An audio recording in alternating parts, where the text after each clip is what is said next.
Location எங்கே இருக்குதுன்னு பார்த்தா அது வந்து பார்த்திங்கன்னா நம்ம கன்ஸ்மித்துக்கு பின்னாடி வாசல்ல இருக்குது. ஃபஸ்ட்டு பார்த்தது வந்து பார்த்திங்கன்னா கன்ஸ்மித்துக்கு ஃப்ரெண்டு வாசல் அண்ட் இது வந்து பார்த்திங்கன்னா பின்னாடி சந்து. ஸோ இதில் வந்து பார்த்திங்கன்னா எங்கே இருக்குது அப்படின்னு சொல்லிட்டு பார்ப்போம்.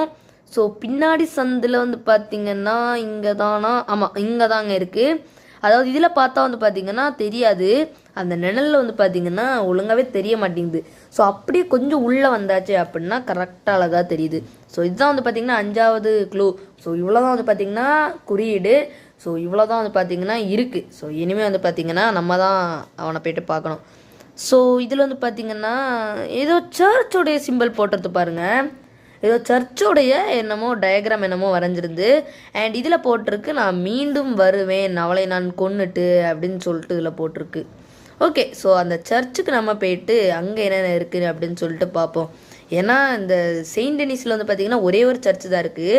அதாவது அந்த ஏஞ்சலோ ப்ரான்ட்டே வந்து பார்த்திங்கன்னா ஃபைன் பண்ணுறதுக்கு அங்கே 2 பசங்க வந்து பார்த்திங்கன்னா நம்மக்கிட்ட இருந்து பேக்கெல்லாம் லூட் அடிச்சுட்டு போகணுங்க பாருங்கள்.